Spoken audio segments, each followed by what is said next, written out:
दिल्ली के सुल्तान। अध्याय नंबर 3, कक्षा 7वीं इतिहास का ये अध्याय है। इसको हम इस वीडियो के अंदर पढ़ेंगे। अगर आप सीटेट की तैयारी कर रहे हैं तो ये वीडियोस तो ऑलरेडी आपके लिए काफ़ी हेल्पफुल है ही, और अगर आप क्लास 7th में हैं तब तो आपको ज़रूर देखना चाहिए। तो चलिए शुरू करते हैं बिना किसी देरी के। और बाकी वीडियोस आप प्लेलिस्ट में जा कर के चेक कर सकते हैं। सभी प्लेलिस्ट बना दी गई है और उसमें सभी वीडियोस जो है वो ऑलरेडी अपलोडेड है, तो वहाँ जा कर के आप जरूर देखिएगा। तो चलिए शुरू करते हैं। अध्याय का नाम आपको पता है, दिल्ली के सुल्तान। देखिए, हर एक अध्याय अपने पिछले अध्याय से जुड़ा हुआ होता है, तो इसका आप ध्यान रखेंगे, कुछ भी मिस नहीं होना चाहिए, क्योंकि अगर आपने मिस करा तो आपका लिंक टूट जाएगा। नहीं, पिछले अध्याय में जो आप पढ़ते आ रहे हैं वो लिंक आपका टूट जाएगा, तो फिर आपको समझने में थोड़ी दिक्कत हो सकती है। बाकी वीडियोस तो आपके पास है ही, देख सकते हैं। तो चलिए दिल्ली के सुल्तान इस अध्याय को हम शुरू करते हैं। तो देखिए, जैसे मैंने पहले ही बताया था कि पिछले अध्यायों को आपको ध्यान से पढ़ना पड़ेगा। तो यहाँ पर देखिए क्या लिखा हुआ है। हमने अध्याय 2 में देखा कि कावेरी डेल्टा जैसे कुछ क्षेत्र बड़े राज्यों के केंद्र बन गए थे। क्या आपने गौर किया कि अध्याय 2 में ऐसे किसी राज्य का जिक्र नहीं है जिसकी राजधानी दिल्ली रही हो?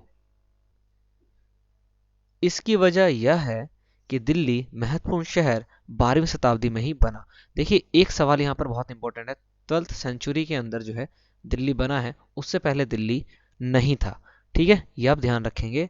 अगर आपका एग्जाम है तब तो ये आपके लिए इंपॉर्टेंट है ही, और अगर आप फिर भी स्टूडेंट हैं तो आप ध्यान तो रखना ही है आपको, ऐसा तो कुछ है नहीं। आगे है, तालिका 1 पर नजर डालिए। पहले पहल तोमर राजपूतों के काल में दिल्ली किस साम्राज्य की राजधानी बनी? हम इसको देखते हैं। इससे पहले ये मैप देखते हैं यहाँ पर क्या दिखा रखा है कि मानचित्र 1, 13वीं से 14वीं सदी में दिल्ली सल्तनत के कुछ चुने हुए शहर। तो देखिए, ये दिल्ली सल्तनत के कुछ शहर है, जिसमें कुतुब मीनार, हौज सुल्तानी, दहलीए कोहना, जहांपना, सिरी, हौज खास, तुगलकाबाद, इस प्रकार के कुछ शहर जो है, इंपॉर्टेंट शहर जो है वो यहाँ पर दर्शाए गए हैं। और ये दिल्ली शहर का जो है मैप है। ये यमुना नदी आप देख सकते हैं। सवाल ये भी आता है कि दिल्ली जो है, जो राजधानी है हमारे देश की, ये किस नदी के किनारे बसा हुआ है? तो ये यमुना नदी के किनारे बसा हुआ है। ये आपके लिए 1 नंबर का सवाल है। तो ये मैप था दिल्ली शहर के बारे में, 13वीं और 14वीं सदी के बारे में। अब देखते हैं, तालिका 1 में नजर डालिए। पहले पहल तोमर राजपूतों के काल में दिल्ली किस साम्राज्य की राजधानी बनी? 12वीं सदी के मध्य में तोमरों को अजमेर के चौहानों, जिन्हें चाहमान से भी जाना जाता है, हमने पिछले अध्याय में देखा, इसने परास्त किया। 12वीं सदी में, यानी कि 12th सेंचुरी के मध्य में, middle of the 12th century, Tomar को अजमेर के जो चौहान थे उन्होंने हरा दिया। तो चौहानों ने हराया तोमरों को। ठीक है, तोमरों और चौहानों के राज्यकाल में ही दिल्ली वाणिज्य का एक महत्वपूर्ण केंद्र बन गया। वाणिज्य बोले तो अकाउंट। ठीक है, देखिए बहुत इंपॉर्टेंट है, ध्यान रखिएगा। बात हो रही है 12वीं सदी की, और दिल्ली जो है वो 11वीं सदी से पहले दिल्ली थी नहीं, ये आपको ध्यान रखना है। ठीक है, मतलब 12वीं सदी में दिल्ली आई, और तोमरों और चौहानों के राज्यकाल में ही दिल्ली वाणिज्य का एक महत्वपूर्ण केंद्र बन गया। इस शहर में बहुत सारे समृद्धशाली जैन व्यापारी रहते थे। वाणिज्य मतलब व्यापार होगा वहां पर। ठीक है, अकाउंटेंसी की बात हो रही है इसके अंदर। तो कह रहे हैं कि इस शहर में, यानी कि दिल्ली शहर में, स्टार्टिंग में कौन रहते थे? जैन व्यापारी, बहुत ही समृद्धशाली, मतलब भले फूले एकदम, पैसे वैसे से एकदम बिल्कुल बेहतरीन, है ना, जिन्होंने अनेक मंदिरों का निर्माण करवाया, जहां दहलीवाल कहे जाने वाले सिक्के भी ढाले जाते थे, जो काफी प्रचलन में रहे। दहलीवाल, देखिए सभी चीजें इंपॉर्टेंट है इसके अंदर। दिल्ली के बारे में यहाँ पर कितनी बढ़िया चीजें बता रखी है। एक तो 12वीं सदी में ही आया, ठीक है, तोमरों को हराया चौहानों ने, ठीक है, और तोमरों और चौहानों के राज्यकाल में ही दिल्ली वाणिज्य का एक महत्वपूर्ण केंद्र बन गया था, इंपोर्टेंट एक अट्रैक्शन का पॉइंट बन गया था। और इस शहर के अंदर, यानी कि दिल्ली शहर के अंदर, समृद्धशाली जैन व्यापारी रहा करते थे, और जैन व्यापारियों ने कई अनेक बेहतरीन मंदिर का निर्माण यहाँ पर करवाया था। यहाँ पर दहलीवाल कहे जाने वाले सिक्के, एक ऐसे सिक्के, कॉइन, जिसका नाम था दहलीवाल, ये भी ढाले जाते थे, जो काफी प्रचलन में थे। 13वीं सदी के आरंभ में दिल्ली सल्तनत की स्थापना हुई। 13th सेंचुरी की स्टार्टिंग में, द अर्ली 13th सेंचुरी। ठीक है, तो दिल्ली सल्तनत की स्थापना कब हुई? 13वीं सदी के आरंभ में, जबकि 12वीं सदी से पहले ये था ही नहीं। तो दिल्ली सल्तनत की स्थापना होती है 13वीं सदी में, और इसके साथ दिल्ली एक ऐसी राजधानी में बदल गई जिसका नियंत्रण इस उपमहाद्वीप के बहुत बड़े क्षेत्र पर फैला था। तालिका 1 में फिर से नजर डालिए और उन 5 वंशों की पहचान कीजिए जिसने मिलकर दिल्ली की सल्तनत बनाई। ठीक है, अभी हम तालिका 1 देखते हैं आगे जाकर के। जिस इलाके को हम आज दिल्ली के नाम से जानते हैं, वहां इन सल्तनतों ने अनेक नगर बसाए। जो ये सुल्तान थे, सॉरी सल्तनत नहीं, जो सल्तनत के सुल्तान थे ना, इन्होंने कई सारे नगर यहाँ पर बसाए। कह रहा मानचित्र एक और देखिए और बताइए दहलीए, कोहना, सीरी और जहांपनाह को भी पहचानिए। देखिए मानचित्र एक हमने स्टार्टिंग में बात करी थी, ये दिल्ली शहर है, यहाँ पर सीरी इसको बोला था, इसको बोला पहचानने के लिए इसको। तो ये शहर है दिल्ली के बहुत ही इंपॉर्टेंट जो यहाँ पर आपको दिखाए गए। मैंने बताया कि दिल्ली किस शहर के सॉरी किस नदी के किनारे बसा हुआ है, तो यमुना नदी के किनारे। तो कह रहा आप इसको देखिए और कुछ तालिका एक को बार बार कह रहा है, तो हम देखते हैं तालिका एक, ये रहा दिल्ली के शासक, यानी कि ऐसे शासक जिन्होंने दिल्ली पर राज किया। तो देखिए राजपूत वंश के सबसे पहले आते हैं तोमर। ठीक है, राजपूत वंश के सबसे पहले आते हैं तोमर। आरंभिक 12वीं सदी यानी 1165 तक इन्होंने जो है शुरुआत की। फिर है अनंगपाल, 1130 से लेकर के 1145 तक 15 साल इन्होंने शासन किया। फिर आते हैं चौहान, जिन्होंने तोमरों को हराया था 1165 से 1192 तक। फिर पृथ्वीराज चौहान 1175 से लेकर के 1192 तक। फिर प्रारंभिक तुर्की शासक जिनका कंप्लीट टाइम पीरियड है 1206 से लेकर के 1290 तक। ये वो शासक है जिन्होंने दिल्ली पर राज किया। कुतुबुद्दीन ऐबक, ऑब्वियस सी बात है, कुतुब मीनार का आपने नाम सुना है, तो इन्होंने उनकी नींव रखी थी। ठीक है, 1206 से लेकर के 1210 तक। शमसुद्दीन इल्तुमिश, इल्तुमिश ने पूरा कुतुब मीनार जो आप देखते हैं आज के टाइम में, वो इल्तुमिश ने बनवाया है, जबकि निचला निचला जो हिस्सा था वो कुतुबुद्दीन ऐबक ने बनवाया था। तो इल्तुमिश 1210 से लेकर के 1236 यानी कि 26 साल तक इन्होंने राज किया। रजिया, ठीक है, इल्तुमिश की बेटी थी जिसको बाद में हटा दिया गया। बहुत सवाल पूछे जाते हैं रजिया के बारे में। ठीक है, तो ये भाई 1236 से लेकर के 1240 तक 4 साल इन्होंने राज किया था। फिर गयासुद्दीन बलबन 1266 से लेकर के 1287 तक। ये इल्तुमिश का मकबरा है, यहाँ पर इमेज आप देख सकते हैं। ठीक है, तो इल्तुमिश जो आज कुतुब मीनार आप देखते हैं, तो कुतुबुद्दीन ऐबक ने इसको बनवाने का निर्णय किया था, परंतु उनकी मौत हो गई, जिस वजह से शमसुद्दीन इल्तुमिश ने इसको कंप्लीट करवाया था। कैसे भी याद करिए, मर्जी आपकी। फिर उसके बाद वंश है खलजी वंश। तो देखिए सबसे पहला है राजपूत वंश, उसके बाद है प्रारंभिक तुर्की शासक। फिर आ जाते हैं खिलजी वंश हमारे, जो कि 1290 से लेकर के 1320 तक दिल्ली के सुल्तान रहे। जैसे इसमें दो हैं, जलालुद्दीन खिलजी और अलाउद्दीन खिलजी। फिर आते हैं तुगलक वंश, जो कि 1320 से लेकर के 1414 तक इन्होंने राज किया, जिसके अंदर गयासुद्दीन तुगलक, मोहम्मद तुगलक, फिरोज शाह तुगलक। ठीक है, उसके बाद आते हैं सैयद वंश और लोधी वंश। ठीक है, सैयद वंश में एक खिरज खान और लोधी वंश में बलहोल लोधी। तो ऊपर पूछा गया था हमसे कि 5 वंशों के नाम आप बता सकते हैं जिन्होंने दिल्ली पर राज किया। तो ऑब्वियस सी बात है, आपको दिख रहे हैं यहाँ पर, सबसे पहले राजपूत वंश, फिर तुर्की शासक आए कुछ, फिर खिलजी वंश, फिर तुगलक वंश, फिर सैयद वंश और लोधी वंश। ये 5 वंशों ने दिल्ली के उस पर राज किया था। अब यहाँ पे कुछ इमेज है, जैसे कि अलाई दरवाजा यहाँ पर अपने लेफ्ट साइड में देख सकते हैं, और इस तरफ राइट साइड में आप देख सकते हैं फिरोज शाह तुगलक का मकबरा। ठीक है, तो ये आप दिल्ली के बारे में इतना जान गए। आगे देखते हैं आगे क्या बता रखा है। तो दिल्ली के सुल्तानों के बारे में जानकारी कैसे, जो ये दिल्ली के सुल्तानों के बारे में आपने जानकर देखा। अच्छा, एक चीज का और ध्यान रखिएगा, जो आप ये तालिका एक को दोबारा देखिए। ठीक है, दिल्ली के शासकों की बात हो रही है। अगर आपसे एग्जाम में कभी पूछा जाए कि आपको ना लाइन वाइज लगाना है कि किसने पहले राज किया किसने बाद में, तो आप ध्यान से देखिए यहाँ पर राजपूत वंश, फिर कुछ तुर्की शासक आए। ठीक है, यानी कि 4।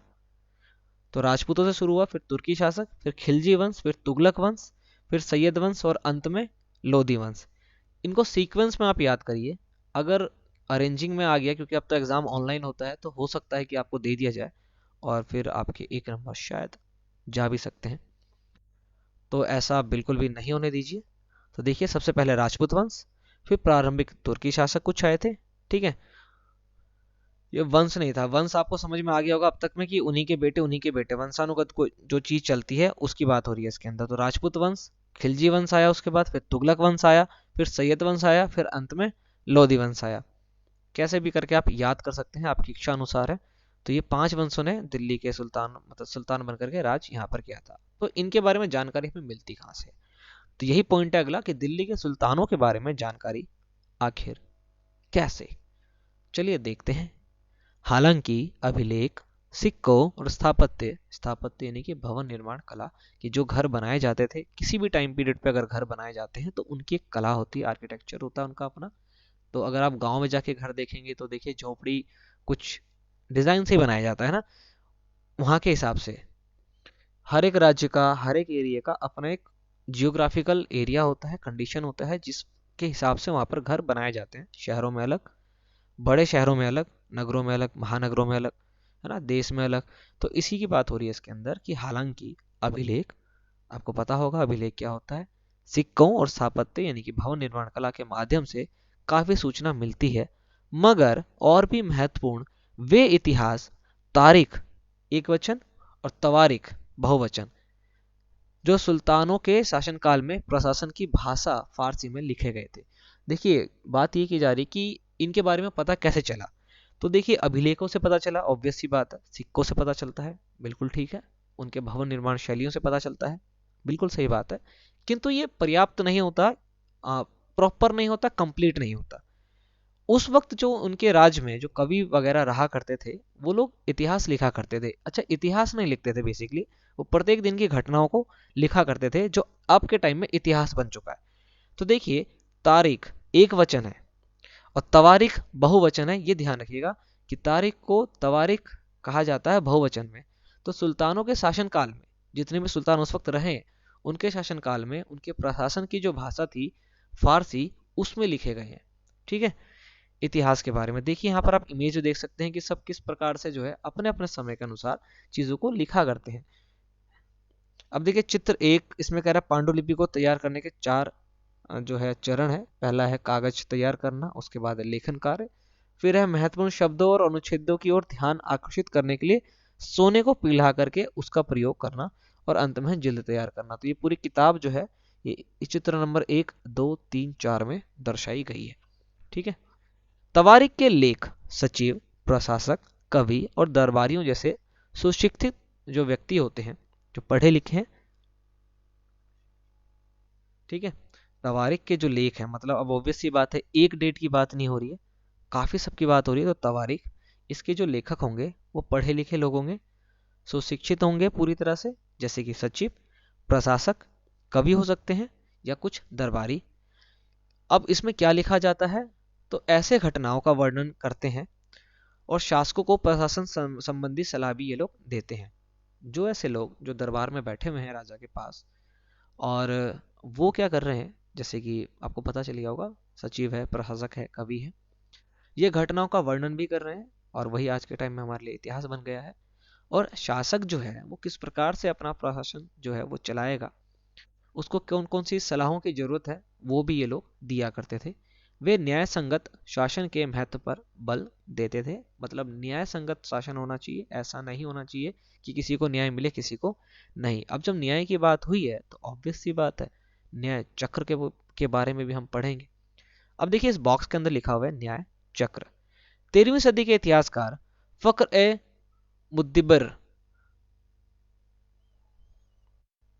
मुदब्बिर, इन्होंने कुछ लिखा। ठीक है, 13वीं सदी के इतिहासकार है मुदब्बिर, इन्होंने कुछ लिखा न्याय चक्र के बारे में। देखिए क्या लिखा, राजा का काम सैनिकों के बिना नहीं चल सकता, सैनिक वेतन के बिना नहीं जी सकते। वेतन आता है किसानों से एकत्रित किए गए राजस्व से, मतलब जो किसानों से टैक्स लिया गया उससे क्या मिल रहा है, वेतन मिल रहा है। मगर किसान भी राजस्व तभी चुका सकेंगे जब वे खुशहाल और प्रसन्न हो। ऐसा तभी हो सकता है जब राजा न्याय और ईमानदार प्रशासन को बढ़ावा दे। तो देखिए यहाँ पर बताया जा रहा है इंडिपेंडेंट नहीं बल्कि इंटरडिपेंडेंट है सभी। राजा डिपेंडेंट है सैनिक पे, सैनिक डिपेंडेंट है वेतन पे, वेतन डिपेंडेंट है किसानों से एकत्रित किए गए राजस्व यानी कि टैक्स पर। और भैया टैक्स तो तभी पे करेंगे ना किसान, जब उतना भाई उनका अनाज भी उगना चाहिए, है ना, खुश होने चाहिए, वो प्रसन्न होने चाहिए।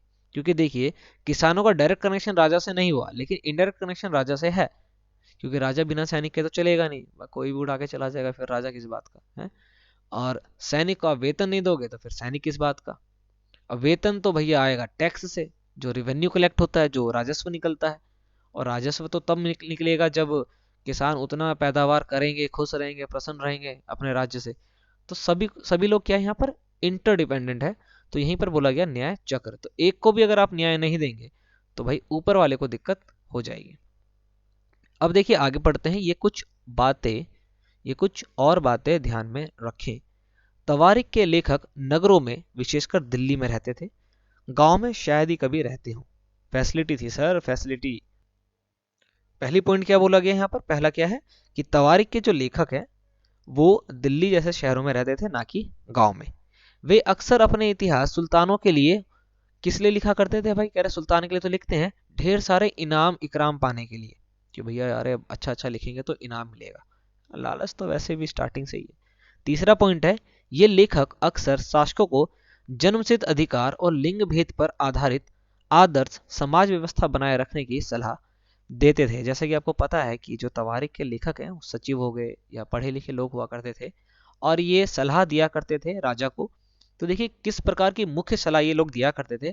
तो पहला है प्रत्येक व्यक्ति के जन्मसिद्ध अधिकार और लिंग भेद, कि भैया लिंग के आधार पर भेदभाव नहीं होना चाहिए। इसके आधार पर आदर्श परामर्श वो दिया करते थे राजा को। उनके विचारों से सारे लोग सहमत नहीं होते थे, ऑब्वियस सी बात है भाई। अगर जो ऊपर के बंदे हैं, जो राजा या राजा के निकटतम बंदे होंगे, वो ऑब्वियस सी बात है इन चीज़ों को अपोज करेंगे। तो विचार इनसे ज़्यादा लोग इनके विचारों से सहमत होते नहीं थे, लेकिन ये फोर्स करते थे, या इनकी बातों में इतना दम होता था कि ये प्रत्येक व्यक्ति के जन्मसिद्ध अधिकार और लिंग भेद पर आधारित आदर्श समाज की व्यवस्था बनाए रखने के लिए ये लोग बात किया करते थे। अब जन्मसिद्ध अधिकार बेसिकली होता क्या है? तो वो अधिकार जो जन्म के आधार पर हमें या प्रत्येक व्यक्ति को मिलता है। उदाहरण के लिए यहाँ पर लिखा है, लोग मानते थे कि कुलीन व्यक्तियों को कुछ खास परिवारों में जन्म लेने के कारण शासन करने का अधिकार विरासत में मिलता है। ठीक है, कुलीन बोले तो भाई जैसे कि मान लो आप राजा हो गए, तो कह रहे भाई ये कुछ ऐसे लोग हैं जो अगर इनके घर में पैदा हो गए ना, तो पैदा होते ही इनको क्या दे दिया जाएगा कि भाई आपके पास शासन मिल जाएगा। मतलब जैसे राजा है, अब भाई एक राजा का बेटा है, ऐसे समझ जाएंगे आप। एक राजा का बेटा है और एक बहुत छोटा किसान है उसका बेटा है, दोनों ही पैदा होते हैं, दोनों अपने बाप के लाडले हैं। सीधी सी बात, नो बकवास, दोनों ही लाडले हैं। लेकिन जो रिसोर्स होंगे, जो अधिकार होंगे, वो राजा अपने बेटे को ज्यादा देगा, है ना। जो फ्रीडम होगा, जो चीजें प्रोवाइड करेगा वो, भाई इसको मिट्टी के खिलौने मिलेंगे, ये भैया कुछ भी कर सकता है, हो सकता है सोने के खिलौने से खेलता हो। तो इसी की बात हो रही है कि जन्म से अधिकार मतलब वो मिनिमम रिक्वायरमेंट प्रत्येक व्यक्ति को मिलना चाहिए, चाहे वो राजा का बेटा हो, चाहे वो एक गरीब बंदे का बेटा हो, जिससे वो जी सके। ठीक है, उसकी बात इसमें की जा रही है। लिंग भेद वही हो गया कि भाई लिंग के आधार पर आप भेदभाव नहीं करेंगे। स्त्रियों तथा पुरुषों के बीच सामाजिक तथा शारीरिक रचना संबंधी अंतर, आमतौर पर यह तर्क दिया जाता है कि ऐसे अंतर के कारण पुरुष स्त्रियों की तुलना में श्रेष्ठ होते हैं। अच्छा, स्टार्टिंग का जो टाइम पीरियड था ना, अर्ली जो हड़प्पा सभ्यता जो था, हड़प्पा सभ्यता के टाइम में स्त्रियों का महत्व ज्यादा था। ठीक है, मातृ सत्तात्मक समाज था। उसके बाद जब वैदिक एरा आया, वैदिक एज आया, तो उसे पितृ सत्तात्मक समाज है। और अभी भी हमारा भारत का समाज जो है वो पितृ सत्तात्मक है। पुरुषों की वैल्यू थोड़ी सी इसमें क्या है, ज्यादा है। ठीक है, तो आप समझ गए होंगे जन्मसिद्ध अधिकार और लिंग भेद क्या होता है, और तवारीख के लेखक जो हैं वो कहाँ रहते थे और क्या लिखा करते थे, और जो वो लिखते हैं ना वो क्यों सुल्तानों के बारे में इतना थोड़ा सा, है ना, बड़ा चढ़ा के लिखते थे। भाई लालच, इनाम इकराम मिले कुछ। ठीक है, और सलाह किस प्रकार की दिया करते थे? जन्मसिद्ध अधिकार और लिंग भेद पर आधारित आदर्श समाज व्यवस्था बनाए रखने के लिए। आगे देखते हैं, सन 1236 में सुल्तान इल्तुतमिश की बेटी, देखिए इंपॉर्टेंट पॉइंट है, ध्यान रखिएगा। ठीक है, तो सन 1236 में सुल्तान इल्तुतमिश की बेटी रजिया सिंहासन पर बैठी। कब बैठी भाई? 1236 में। 1236 से लेकर के 1240 तक बैठी थी, है कि नहीं। इस युग के इतिहासकार मिन्हाज ए सिराज, ठीक है, ध्यान रखिए, जो जो नाम आ रहे हैं ना बहुत इंपॉर्टेंट है, ध्यान रखिए। तो इस युग के इतिहासकार मिन्हाज ए सिराज ने स्वीकार किया है कि वह अपने सभी भाइयों से अधिक योग्य और सक्षम थी, लेकिन फिर भी वह एक रानी को शासक के रूप में मान्यता नहीं दे पा रहे थे। मैंने वही बोला, पितृसत्तात्मक, कि भैया पिता नहीं रहे तो बेटा जो है वो बैठेगा सिंहासन पर, राजा वो बनेगा, बेशक वो लायक हो चाहे ना हो। तो यहाँ पर मिन्हाज सिराज साहब कह रहे हैं कि अपने सभी भाइयों से वो अधिक योग्य थी, है ना, सक्षम भी थी, लेकिन फिर भी लोग उसको रानी के रूप में नहीं देख पा रहे थे, कि नहीं यार रानी के रूप में नहीं, मातृ सत्तात्मकता नहीं भाई, पितृ सत्तात्मक है। तो कह रहे दरबारी जन भी उसके स्वतंत्र रूप के शासन करने की कोशिशों में से प्रसन्न नहीं थे, कि जो रानी थी क्या नाम था भाई उनका? इल्तुतमिश की बेटी रजिया, जो 1236 में जब रानी बनी, तो लोग और उसके भाई नहीं चाहते थे कि वो एक रानी के रूप में शासक रहे और वो स्वतंत्र रूप से शासन कर पाए। तो सन 1240 में उसे सिंहासन से हटा दिया गया। समझे? तो रजिया सुल्तान के बारे में ये ध्यान रखना, किसकी बेटी थी। उस वक्त इतिहासकार कौन थे? मिन्हाज सिराज। अब देखिए रजिया के बारे में मिन्हाज सिराज के कुछ विचार हैं, इसको देख लेते हैं हम। मिन्हाज सिराज का सोचना था कि ईश्वर ने जो आदर्श समाज व्यवस्था बनाई है उसके अनुसार स्त्रियों को पुरुषों के अधीन होना चाहिए। ठीक है।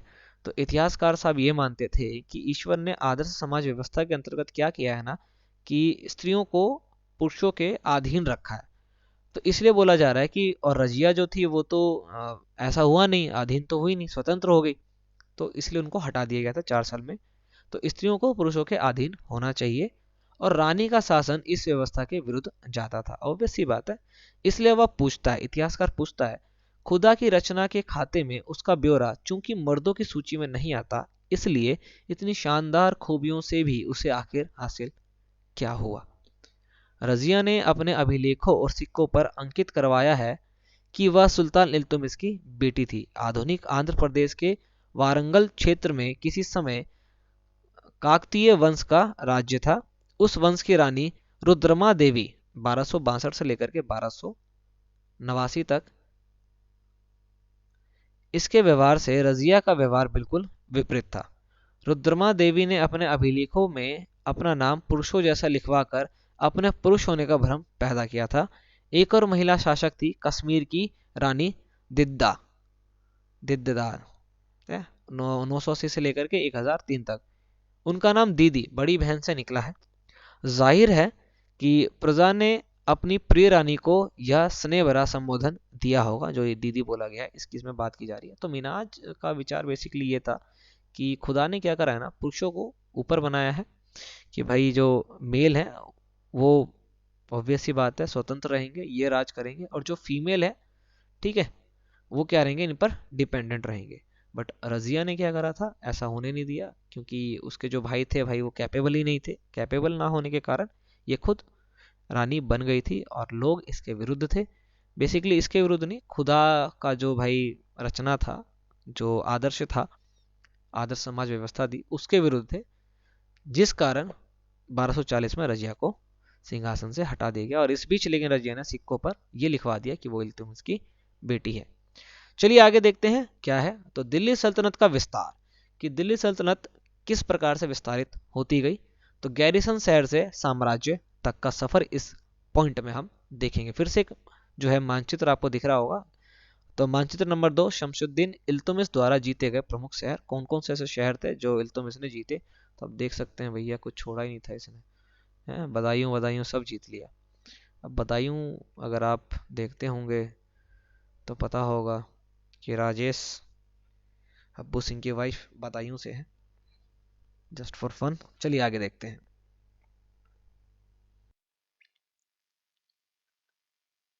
13वीं शताब्दी के आरंभिक वर्षों में, चलिए आगे देखिए फटाफट क्या लिखा हुआ है। 13वीं शताब्दी के आरंभिक वर्षों में दिल्ली के सुल्तानों का शासन गैरिसनों यानी कि रक्षक सैनिकों की टुकड़ियों, इसके निवास के लिए बने मजबूत किलेबंद शहरों से परे शायद ही कभी फैला हो।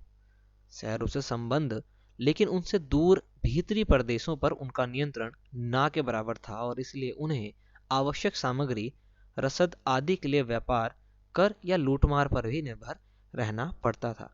भीतरी प्रदेश मतलब क्या? किसी शहर या बंदरगाह के आसपास के इलाके जो उस शहर के लिए वस्तुओं और सेवाओं की पूर्ति करे। मतलब ऐसे इलाके जहां पर जो मतलब मेन रिसोर्स बेसिकली, कि जैसे एक सेंटर हो गया, मान लीजिए एक सेंटर हो गया जहां पर सभी रिसोर्सेस अवेलेबल हैं और ये इस पूरा राज्य है, तो यहाँ पर सभी चीजें क्या कर रहा है, ये अवेलेबल करवा रहा है जो सेंटर है हमारा।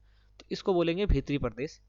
भाई इसको लपेट लो, सारी चीजें आपके अंडर में आ जाएगी। और गैरिसन शहर मतलब किलेबंद बसाव जहाँ सैनिक रहते हैं, ऐसे एरिया जहाँ पर सैनिक रह रहे हैं। ठीक है। तो इसको हम थोड़ा सा फिर से कर लेते हैं ऊपर। अब देखिए सुदूर मतलब दूर, ध्यान रखिएगा। दिल्ली से सुदूर बंगाल और सिंध में, सुदूर मतलब ज्यादा दूर, मतलब बहुत दूर। तो दिल्ली से सुदूर बंगाल और सिंध में, सिंध के गैरिसन शहरों का नियंत्रण बहुत ही कठिन था। बगावत, युद्ध, यहाँ तक कि खराब मौसम से भी उनसे संपर्क के नाजुक सूत्र छिन्न भिन्न हो जाते थे। मतलब अगर थोड़ा सा भी बगावत हो जाए, युद्ध हो जाए या फिर मौसम खराब हो जाए, तो कम्युनिकेशन जो है वो टूट जाता था। शासन को अफगानिस्तान से आने वाले हमलावरों और उन सूबेदारों से बराबर चुनौती मिलती रहती थी, जो जरा सी कमजोरी का भी आभास मिलते ही विद्रोह का झंडा खड़ा कर देते थे। कह रहे जो भाई शासन यहाँ पर कर रहे थे, जो इनके लिए मेन प्रॉब्लम क्या थी कि एक तो मतलब खराब मौसम हुआ या बगावत, कुछ इंटरनल मैटर हो जाता, उसके बाद तो सबसे पहले कम्युनिकेशन ही खत्म हो जाता था। अब कम्युनिकेशन खत्म हो जाएगा तो राजा तक पूरी बात नहीं पहुंचेगी, राजा से फिर जो और लोग बैठे हुए हैं, मंत्री को नहीं पूरी बात पता है, सेनापति को आधी बात पता होगी, जो सैनिक खड़े हैं उनको आधी बात पता होगी, मतलब कंप्लीट कम्युनिकेशन नहीं है कि क्या करना है क्या नहीं करना है। तो क्या होता है ना कि जैसे जो अफगानिस्तान से आने वाले हमलावर थे, जो अफगानिस्तान से आते थे, ठीक है, तो कह रहे इनसे उन सूबेदारों को चुनौती बहुत मिलती थी। और ये हमलावर वो थे, तब हमला करते थे कि जैसे ही देखा ना कि कुछ कमजोरी हुई इसके अंदर की, मतलब कम्युनिकेशन गैप आया, कोई भी थोड़ा सा भी मतलब देखा ना कि यार कुछ गड़बड़ हुई है, वीकनेस कहीं दिखी, तुरंत ये हमला बोल देते थे। ठीक है। इन चुनौतियों के चलते सल्तनत बड़ी मुश्किल से किसी तरह अपने आप को बचाए हुए थी। इसका संस्थापक गयासुद्दीन बलबन के शासनकाल में हुआ और इसका विस्तार अलाउद्दीन खिलजी और मोहम्मद तुगलक के राजकाल में हुआ। हम दिल्ली की बात कर रहे हैं सर, ठीक है। तो दिल्ली का संस्थापक कौन है? गयासुद्दीन बलबन। और शासनकाल मतलब इसके शासनकाल में हुआ था, पर इसका विस्तार अलाउद्दीन खिलजी और मोहम्मद तुगलक के राज्यकाल में हुआ। ठीक है। आगे देखिए, सल्तनत की भीतरी सीमाओं में जो भी अभियान चले उनका लक्ष्य था, क्या टारगेट था? गैरिसन शहरों की पृष्ठभूमि में स्थित भीतरी क्षेत्रों की स्थिति को मजबूत करना। इन अभियानों के दौरान गंगा यमुना के दोआब मतलब दो नदियों के बीच की जगह, ठीक है, दोआब से जंगलों को साफ कर दिया गया और शिकारी संग्राहकों तथा चरवाहों को उनके पर्यावास से, जहाँ पे वो लोग रहते थे, खदेड़ दिया गया, वहां से उनको भगा दिया गया। वह जमीन किसानों को दे दी गई और कृषि कार्य को प्रोत्साहन दिया गया कि भैया और क्या आप कृषि को करो। व्यापार मार्गों की सुरक्षा और क्षेत्रीय व्यापार की उन्नति की खातिर कई नए किले, गैरिसन शहर और अलग अलग शहर यहाँ पर बसाए गए। ये तो पहला विस्तार हो गया कि भाई चरवाहों को वहां से भगा करके क्या बोला, किसानों को दे दिया कि भैया आप दबा के खेती करो यहाँ पर। दूसरा विस्तार क्या हुआ यहाँ पर? दूसरा विस्तार सल्तनत की बाहरी सीमा पर हुआ। ये तो अंदर की बात हुई थी कि अंदर क्या करा गया, अब देखिए बाहर क्या करा गया। अलाउद्दीन खिलजी के शासनकाल में दक्षिण भारत को लक्ष्य करके सैनिक अभियान शुरू हुए। कह रहा भैया मानचित्र नंबर 3 देख सकते हैं जहां पर उसने राज किया था, ये नीचे ही है यहाँ पर, ठीक है। और ये अभियान मोहम्मद तुगलक के समय में अपनी चरम सीमा पर पहुंचे, मतलब बहुत ही एक्सट्रीम लेवल पर थे। इन अभियानों में सल्तनत की जो सेना थी उनमें कौन कौन थे? हाथी थे, घोड़े, गुलाम और मूल्यवान वस्तुएं जो है, धातु वस्तु, इनको उन्होंने अपने कब्जे में ले ली। दिल्ली सल्तनत की सेनाओं की शुरुआत। दिल्ली सल्तनत की सेनाओं की शुरुआत अपेक्षाकृत कमजोर थी, मतलब जैसी शुरुआत होनी चाहिए ना वैसी नहीं थी। मगर 150 वर्ष बाद मोहम्मद तुगलक के राज्यकाल के अंत तक इस उपमहाद्वीप का एक विशाल क्षेत्र इसके युद्ध अभियान के अंतर्गत आ चुका था। इसने शत्रुओं की सेना को परास्त किया और शहरों पर कब्जा किया। इसके सूबेदार और प्रशासक मुकदमों में फैसले सुनाते थे और साथ ही किसानों से टैक्स भी यानी कर भी ये वसूलते थे। लेकिन इतने विशाल क्षेत्र पर इनका नियंत्रण किस सीमा तक फैला और कितना प्रभावी था, इसकी इसमें बात की जा रही है। देखिए मैप बोला था, मैप देखने के लिए, जिसमें अलाउद्दीन खिलजी ने दक्षिण भारत अभियान किया था, कहाँ कहाँ उसने अटैक करा दिल्ली से जा करके। तो आप देख सकते हैं कितना लंबा अटैक किया इसने दिल्ली से। 1299 में गुजरात में, फिर 1303 में चित्तौड़, रणथंबोर, माड़ू, मतलब तंजावुर तक पहुंच गया था। इतना अटैक करा। 1311 में तंजावुर में इनने अटैक किया था अलाउद्दीन खिलजी ने। ठीक है। आगे है चित्र नंबर 2। यहाँ आप देख सकते हैं 12वीं सदी के आखिरी दशक में बनी कुव्वत अल इस्लाम मस्जिद तथा उनकी मीनारें। यह जामा मस्जिद दिल्ली के, जामा मस्जिद आपने सुना होगा दिल्ली के अंदर है, तो यह जामा मस्जिद दिल्ली के सुल्तानों द्वारा बनाए गए सबसे पहले शहर में स्थित है। इतिहास में इस शहर को दहली ए कोहना यानी कि पुराना शहर कहा गया। इस मस्जिद का इल्तुमिश और अलाउद्दीन खिलजी ने और विस्तार किया।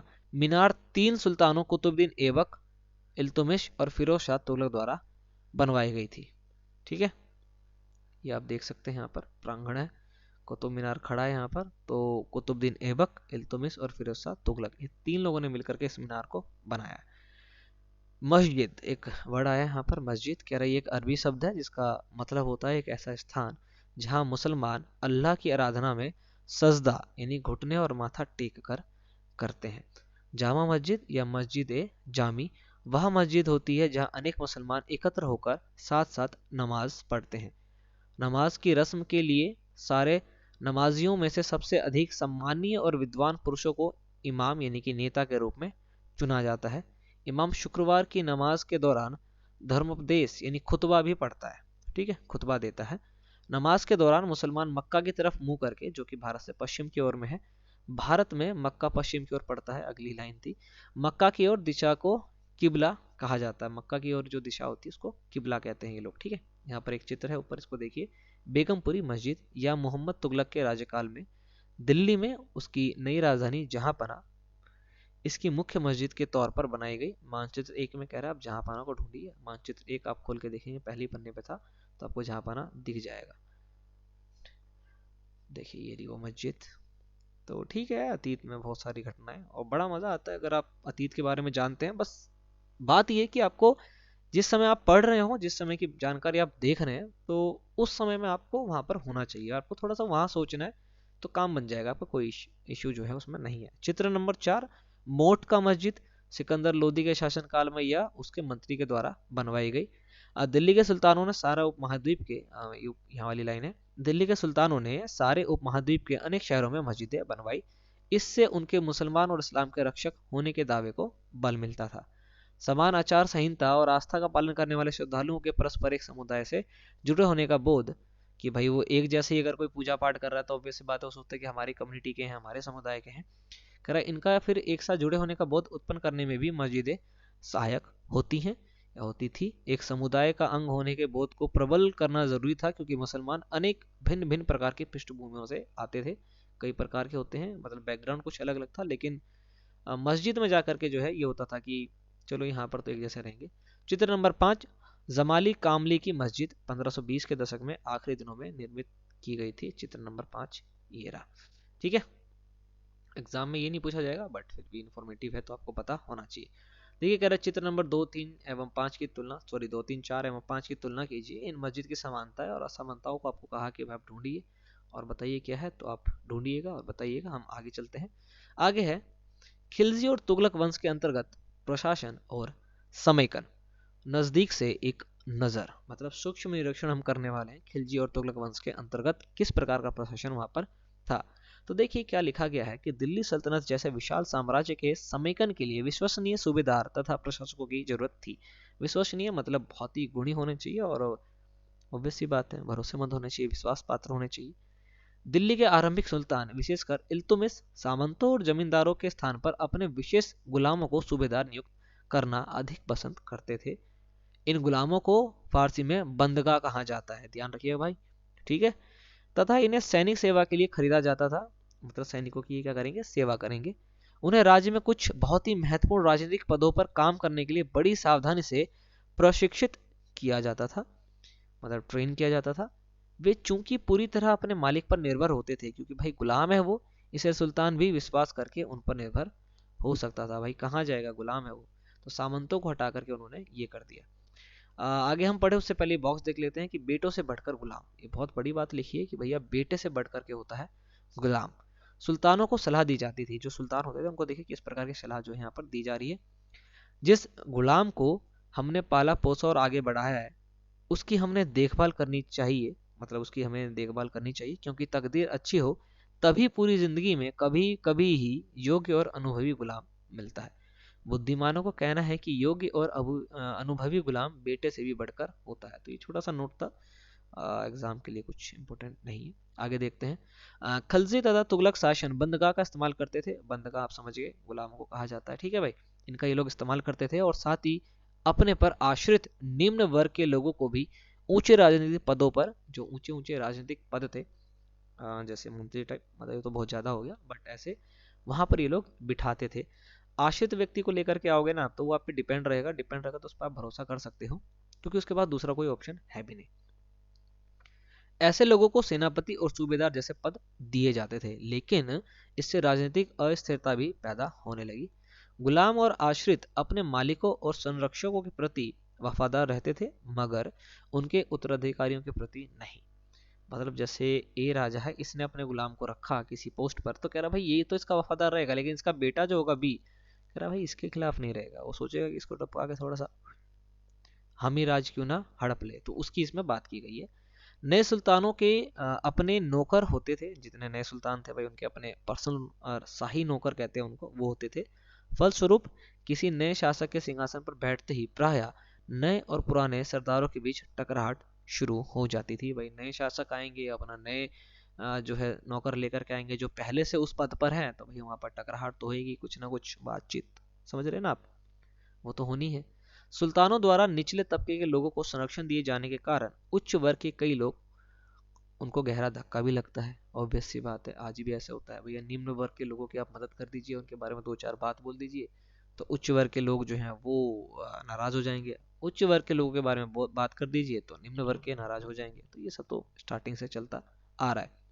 तो उसी की बात हो रही है कि निम्न वर्ग के लोग जो थे उनको जब संरक्षण दिया जाता था राजा के द्वारा, तो उच्च वर्ग के जो लोग थे उनको गहरा धक्का इससे लगता था। और फारसी तवारीख के लेखकों ने निचले खानदान, ठीक है वर्ड है, निचले खानदान के लोगों को ऊंचे पदों पर बैठाने के लिए दिल्ली के सुल्तानों की आलोचना भी की है। जो तवारीख के लेखक थे, ठीक है, उनकी इसमें बात की जा रही है। अब वर्ड आता है आश्रित, जो किसी अन्य व्यक्ति के संरक्षण में रहता हो, उस पर निर्भर होता हो, उसको आश्रित बोलते हैं। जैसे कि आप लोग अगर अपने माता पिता के संरक्षण में है तो आप उन पर आश्रित हैं। देखिए अगला पॉइंट हम उससे पहले पढ़े, इस बॉक्स को भी देख लेते हैं क्योंकि अभी तक हमने कुछ छोड़ा ही नहीं है। तो देखिए यहाँ पर क्या लिखा है, सुल्तान मोहम्मद तुगलक के अधिकारीजन, ठीक है, जो अधिकार सॉरी जो अधिकारी थे, और जन मतलब लोग, ठीक है। तो मोहम्मद तुगलक की बात इसमें हो रही है। तो सुल्तान मोहम्मद तुगलक ने अजीम खुमार नामक कलाल, शराब बनाने और बेचने वाला, मतलब शराब का शब्द आया तो आंखें झुलझुला रही है, वाह। तो सुल्तान मोहम्मद तुगलक ने अजीज खुमार नामक कलाल, वो व्यक्ति जो शराब बनाता है और बेचता है, फिरोज हजाम नामक नाई, मनका तब्बाख नामक बावर्ची, और लड्डा तथा पीरा नामक मालियों को ऊंचे प्रशासनिक पदों पर बैठाया था। 14वीं शताब्दी के मध्य के इतिहासकार जयाउद्दीन बर्नी ने इस नियुक्तियों का उल्लेख सुल्तान के राजनीतिक विवेक के नाश और शासन करने की अक्षमता को, कि भैया वो कैपेबल ही नहीं है, इसके रूप में बताया कि भैया इसने निचले तबके के लोगों को ऊंचे ऊंचे पदों पर बिठा दिया, तो बोला कि भैया ये राजा बनने के लायक नहीं है, ये क्या शासन करेगा, अनएलिजिबल, ठीक है, ये बात थी केवल। चलिए आगे देखते हैं आगे क्या बताया गया है। तो हम जो पढ़ रहे थे उसी को कंटिन्यू करते हैं। पहले वाले सुल्तानों की तरह ही हर एक नए सुल्तान आ रहे हैं भैया, वो अपने अपने नौकर लेके आ रहे हैं, तो पहले वाले से टकराव तो होगा। तो देखिए क्या लिखा है, पहले वाले सुल्तानों की ही तरह खिलजी और तुगलक शासकों ने भी सेना नायकों को भिन्न भिन्न आकार के इलाकों के सूबेदार के रूप में नियुक्त किया था। ये इलाका इक्ता कहलाते थे, और इन्हें संभालने वाले अधिकारी इक्तादार या मुक्ति कहे जाते थे। मुक्ति का फर्ज था सैनिक अभियानों का नेतृत्व करना और अपने इक्तों में कानून और व्यवस्था बनाए रखना। अपनी सैनिक सेवाओं के बदले वेतन के रूप में मुक्ति अपने इलाकों से टैक्स यानी कि राजस्व की वसूली किया करते थे। राजस्व के रूप में मिली रकम से वे अपने सैनिकों को तनख्वाह भी देते थे। मुक्ति लोगों पर काबू रखने का सबसे प्रभावी तरीका यह था कि उनका पद वंश परंपरा से ना चले और उन्हें कोई भी इक्ता थोड़े थोड़े समय के लिए ही मिले, जिसके बाद उनका स्थानांतरण यानी कि उनका ट्रांसफर जो है वो कर दिया जाए। भैया एक जगह टिकेगा ही नहीं बंदा, तो ना जान पहचान होगी ना वो दोस्ती यारी करेगा, है कि नहीं।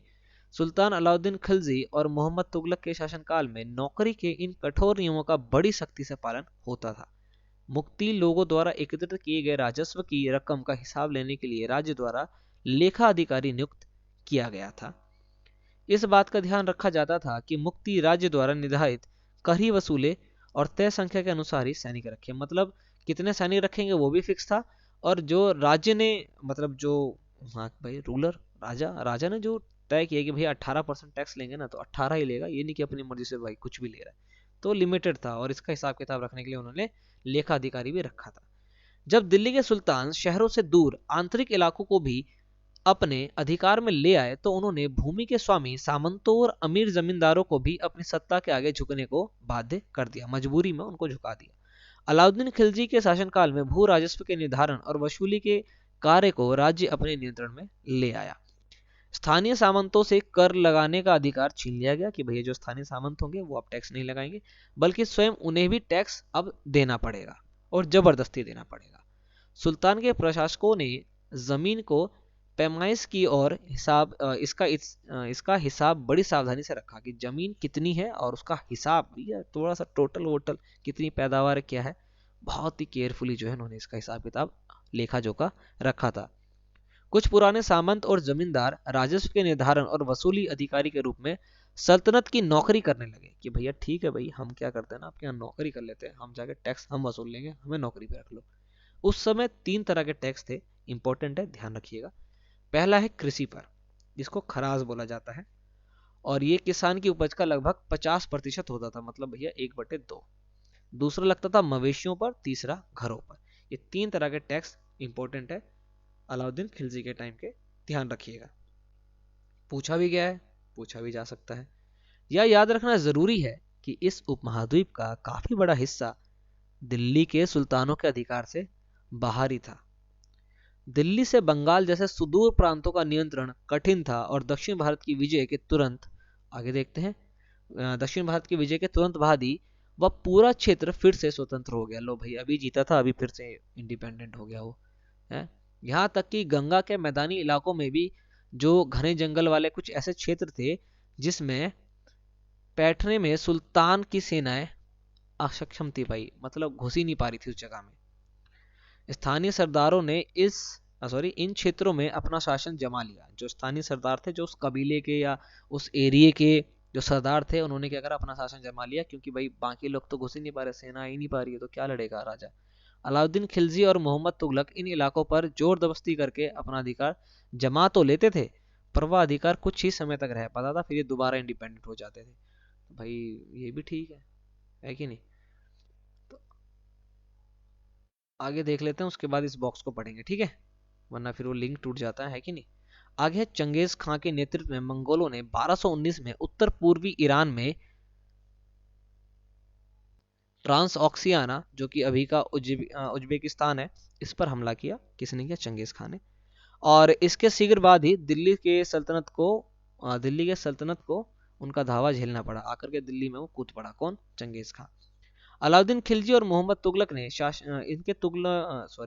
अलाउद्दीन खिलजी और मोहम्मद तुगलक, ठीक है, तो नाम ही ऐसे ऐसे रख लेते हैं यार। इनके शासन कालों के आरंभ में ही दिल्ली पर मंगोलों ने धावे देने शुरू कर दिए, और एक से एक। अब मंगोल बोले तो चंगेज खान, ठीक है, ध्यान रखिएगा इसका।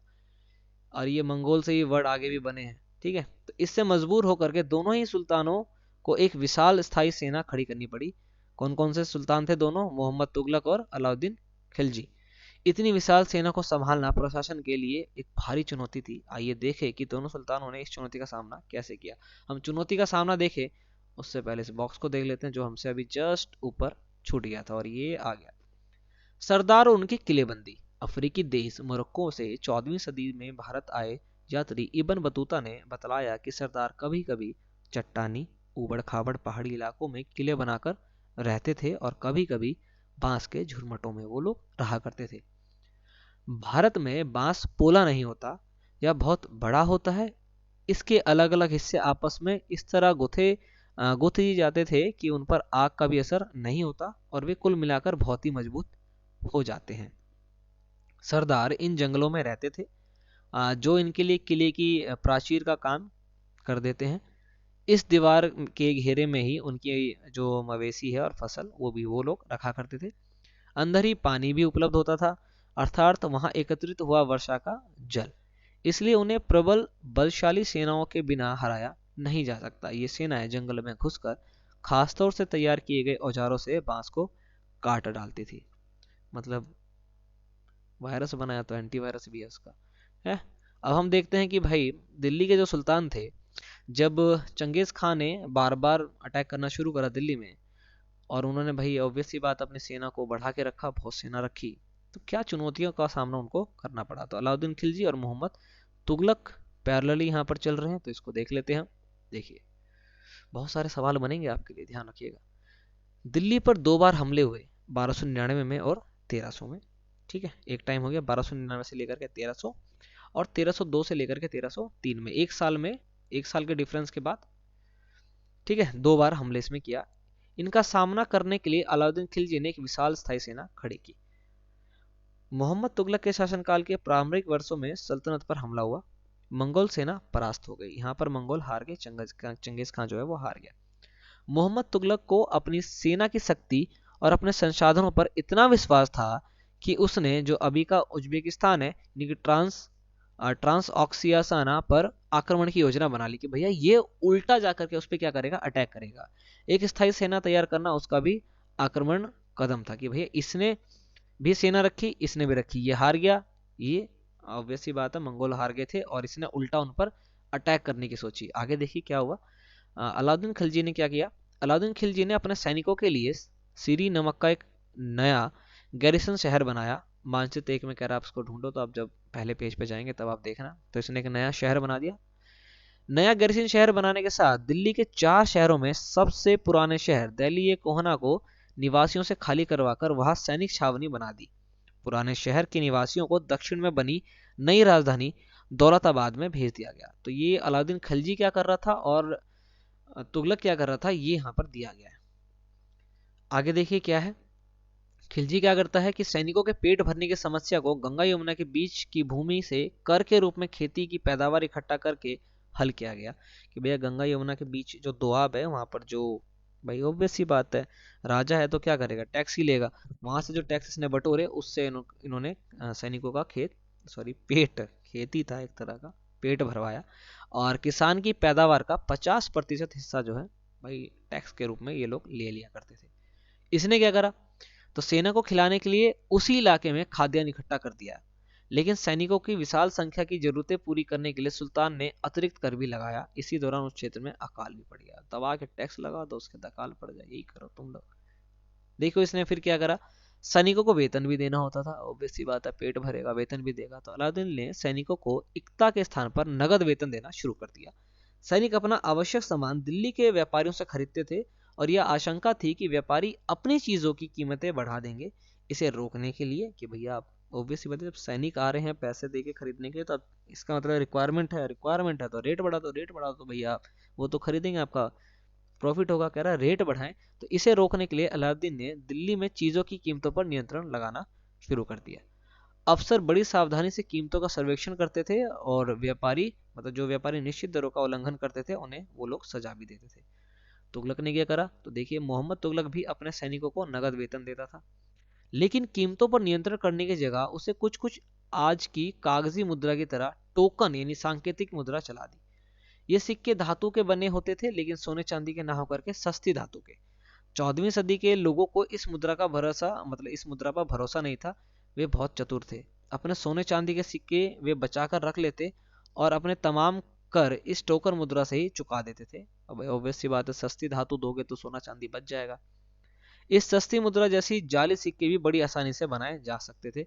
ये तुगलक के टाइम पीरियड में हो रहा था। जबकि इसने क्या करा था, अलाउद्दीन खिलजी ने, इसने भाई इनकम पे क्या करा था, नियंत्रण ले लिया कि आप इससे ज्यादा एमआरपी नहीं रख सकते हो। ये भी ठीक था, ज्यादा बेटर था। आगे देखिए क्या करा अलाउद्दीन ने। प्रशासनिक कदम काफी सफल रहे, मतलब इसने जो उस वक्त प्रशासन किया था तो काफी सफल रहे, और इतिहासकारों ने कीमतों में कमी और बाजार में वस्तुओं की कुशलता से आपूर्ति के लिए उसके शासनकाल की बहुत प्रशंसा की है। मंगोल आक्रमण के खतरे का भी उसने सफलतापूर्वक सामना किया था। जबकि मोहम्मद तुगलक द्वारा उठाए गए जो प्रशासनिक कदम थे, इसने क्या करा कि भाई टोकन चला दिया। टोकन से ये हुआ कि लोग तो बड़े चतुर हैं भैया, आज भी चतुर है। तो उन्होंने क्या, सोने चांदी के सिक्के रख लिए और वही सस्ती धातु के सिक्के लाके जाली सिक्के बना के डाल दिया आगे, तो जो बड़ी दिक्कत दे रहे थे इसको। कश्मीर पर उसका आक्रमण पूरी तरह से विफल रहा। तब उसने तुरान पर हमला करने का इरादा छोड़ दिया और अपनी विशाल सेना को भंग कर दिया। इस बीच उसने प्रशासन संबंधी जो कदम उठाए थे उसको कई सारी परेशानियां हुई। दौलताबाद ले जाए जाने वाले जो लोग थे वो बहुत ही नाराज थे। उनको भैया उनके घर से निकाल दिया आपने। करों में वृद्धि लगा दी थी बहुत ज्यादा। गंगा जमुना दोआब में अकाल पड़ गया था। विशुद्ध जनता बगावत पर उतर आई और मोहम्मद तुगलक को अंततः टोकन मुद्रा भी वापस लेनी पड़ी जो इसने चलाया था।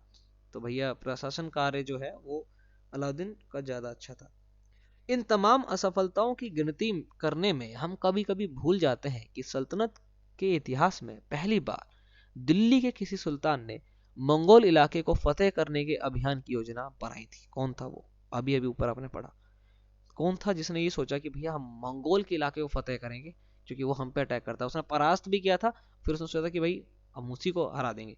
जहां अलाउद्दीन खिलजी का बल प्रतीक्षा कर रहा था कि भैया वो आएगा फिर हम अटैक करेंगे, वहीं पर मोहम्मद तुगलक के द्वारा उठाए गए कदम मंगोल के विरुद्ध सैनिक आक्रमण की योजना बना रहे थे। तो भाई ये बहुत बेटर काम कर रहा था मोहम्मद तुगलक की, जहां से ओरिजिन हो रहा है ना अटैक का, वहां जाके ध्वस्त कर दो उसको। लेकिन उसके प्रशासन इतना अच्छा नहीं रहा, जो प्रशासनिक की उसने कार्य किए या जो रूल्स बनाए थे ना उस टाइम पे, वो इतने बेहतर नहीं थे, जिस वजह से जो है उसको नुकसान झेलना पड़ा। 15वीं तथा 16वीं शताब्दी के सल्तनत, 15वीं शताब्दी या 16वीं शताब्दी में सल्तनत, दिल्ली सल्तनत किस प्रकार का था उसकी इसमें बात की जा रही है।